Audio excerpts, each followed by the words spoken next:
Do you respect women? Absolutely. Why wouldn't I? Do you think that 18, 19-year-old women are more attractive than 25-year-old women? I think there's attractive people. That's a loaded question. I don't know. Well, it's not really, is it? I can't. You know why I'm asking it? Of course I do, but I can't sit here and for say. the benefit of viewers who don't know why I'm asking, you said this. In general, this is also one of the reasons men find youth attractive.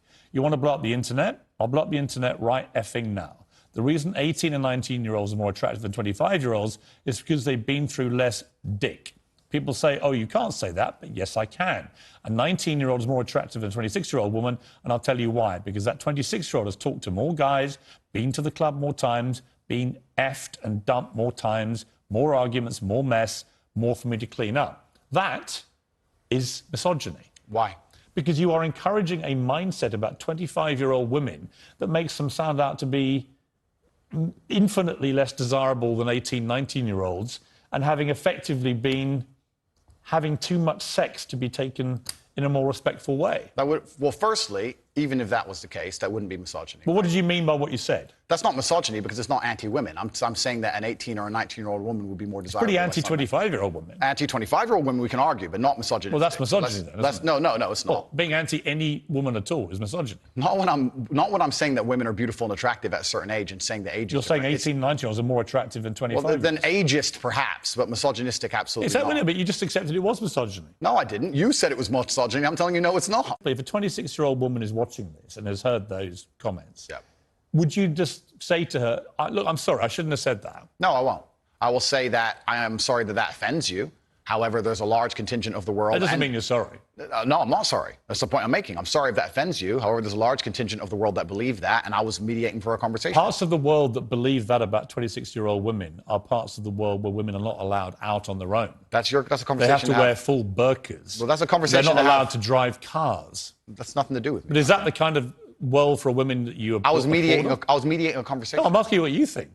I don't live in a country where that happens. You're using that as the excuse for why you're not sorry for saying it. It's not an excuse. Is that there are parts of the world where this is fine? My friend. So my question to you is, well, do you think it's fine? I don't think it's fine. I live in a world where... You don't think it's fine? The reason This isn't that hard, Andrew. You can simply say, Piers, you know what?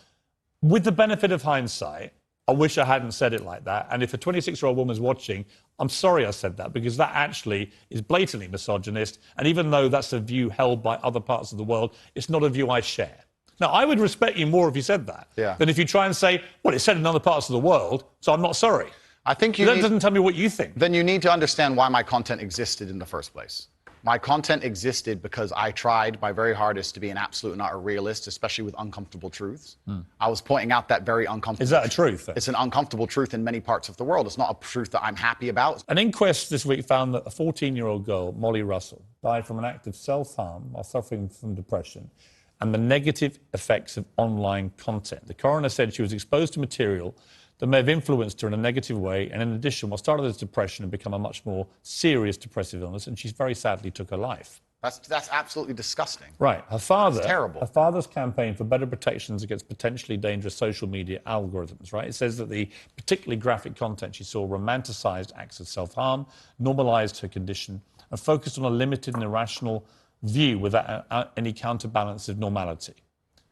First of all, what is your response to that?